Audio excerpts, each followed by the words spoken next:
How's everybody doing? Another fireside chat with the Raiders. We're a little spiffy tonight. We just finished a local detour. We dressed up a little fancy for that video, and you'll see that. No, we got dressed up for you. All right. Well, yes, we did, and and for the video, and you'll see that. I like you though. He said spiffy. We're a little spiffy. Does that mean I'm old or dorky? Which? Both? Both. You're neither. You're not old or dorky. Spiffy. He made us black cherry old fashioned. Black so cherry old fashioned. You're definitely not dorky. You put this in my hand. Yes. Okay. Anyways, we wanted to talk to you guys a little bit about pricing, and in particular from a buyer's perspective. This is a huge topic. We have run into it with several of the people that we have been working with, but we hear it over and over in this industry, and that's the idea, or rather misconception, that the price a home is listed at is the price that it is worth. That is the price that it should sell at. And we're here to tell you that's garbage. Garbage. Not the band, if you're from the 90s, the stuff you throw in the trash. Garbage. Complete misconception for sure, and there's a few reasons why that is. So, shall we go over them? Number one, in no particular order, many times the seller dictates the list price. Seller says, my house is worth this much and I want to list it for this much. Agent says, okay, I want the listing, so I'll list it at the price that you want to list at, or something like that. So usually that's going to be the case with homes that maybe are priced a little too high for the market, because as homeowners, we all do get a little bit attached to our homes. We think we're emotionally involved, we think they're extremely valuable, plus we all want to walk away with the most money as possible. So it's natural to want that high sales price, and many times, as he said, the only way an agent gets the listing if they're the one that will come in. Wow, I'm not doing good with my words tonight. You're good. They are the one that will come in and list at whatever the seller picks. Who knows what happens, but usually not that accurate. dynamic the seller is picking, right? Yeah. Number two. Number two is, what was number two? Like you said, no particular order. Some people underprice on purpose. Yes, that is a strategy, a real strategy. If you are into graphs, when we do a listing appointment with folks, at the end when we're talking about pricing, there's all these graphs presented in different ways because we all learn and something connects with us differently. So it's like the same message over and over and over in different ways. And there's a graph that's a triangle, and it represents the top, or the small narrow point of the triangle is the higher price point, and the triangle itself and how much is filled in there, am I doing a good job with this?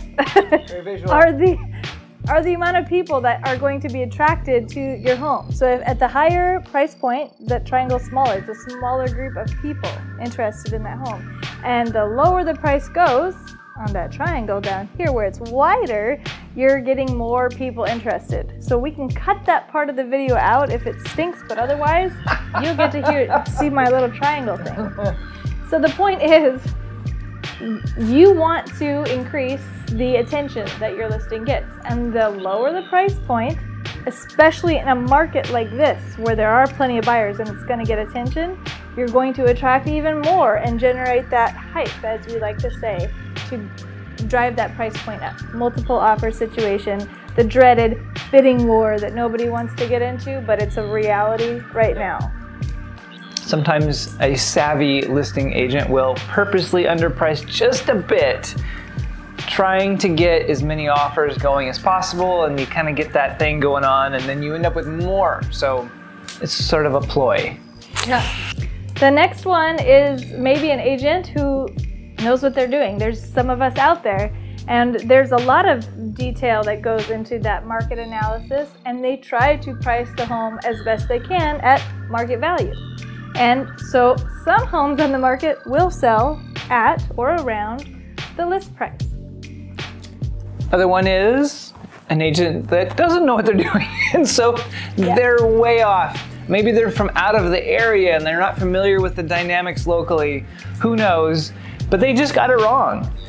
the point is, the list price isn't necessarily the market price, right? Not at all. So when you're looking at homes, to go in with the mindset that I'm shopping for homes in this price point and this is what I'm going to get them for is just off. Because again, depending on which one of those scenarios, you could be looking at a house that was, for whatever reason, underpriced, and that home might actually be worth $10,000, $20,000, $30,000, $40,000 more than they have it priced at. And it happens. Alternatively, it could be priced high, and you'd never know unless you had somebody that did the research for you, which is where we're going with this. We always have that get you to the Rader Homes TV ending. Yeah, no matter what you're doing, whatever house you're looking at to buy, your agent should look at the values and really clue you in on what it's actually worth, so you know which way you should go. Should you go higher? Should you go under?